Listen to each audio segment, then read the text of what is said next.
La houle en légère baisse et du vent offshore entre midi et 2 sur la Cano. Rebonjour à toutes et à tous. On a un temps ensoleillé voilé, une température extérieure à 8, une température de l'eau à 2 fois 8, 16. La marée, elle est actuellement en train de monter, le plein haut est à 16h05 avec des coefficients de 88 plus 1, 89.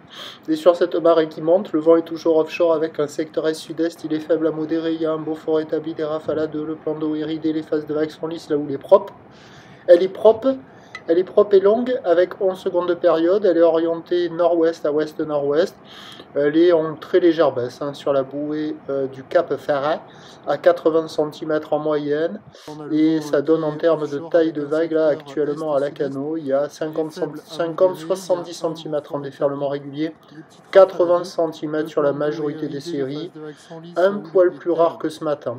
Ce matin tôt, il y avait quand même un petit mètre qui passait par moment, mais assez rare. Vous allez en voir un autre là, un moment sur le large, mais vraiment il est de moins en moins là le mètre. Le 80 cm est plus présent, mais quand même un peu moins présent que ce matin, donc c'est en légère atténuation.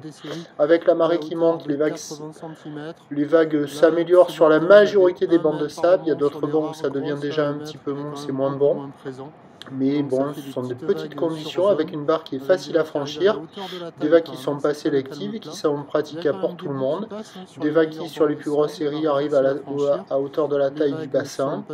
Voilà, la note, ça vaut 3 sur 5 quoi. C'est pas foufou, c'est propre, c'est joli, c'est mignon, mais c'est plus joli quoi. Hop, la série au large là-bas, en haut à droite, 1 mètre, mais rare.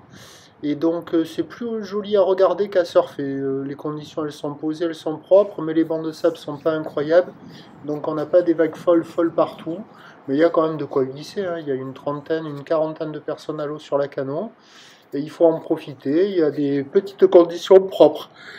L'évolution pour le reste de la journée, c'est ce train de houle qui va regrossir avec du vent qui va rester offshore. Ça commence à regrossir sur la bouée côtière de Brest à 1,10 m sur une houle qui rentre très ouest, même ouest-sud-ouest. Et donc les prévisions à 13h à la Cano, donc 50-80 cm houle nord-ouest à ouest-nord-ouest en seconde de période, vent est-sud-est 1, 2. Et à 17h, ça regrossit vers 1 mètre sur une houle qui rentre très longue, 16 secondes de période, orientée ouest à un peu nord-ouest, accompagné par un vent qui faiblit offshore un beau fort, mais avec la marée haute cet après-midi et pas mal de coef, il y aura beaucoup de spots qui seront poussifs, ça déferlera, mais ça sera tout mou, tout plat, et pour moi, il vaut mieux surfer avant que la marée ne soit trop haute. Je vous tiens informé sur l'évolution des conditions sur le 08 92 29 78 73 à 14h et à 16h, en vous souhaitant un bon dimanche.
j'ai pas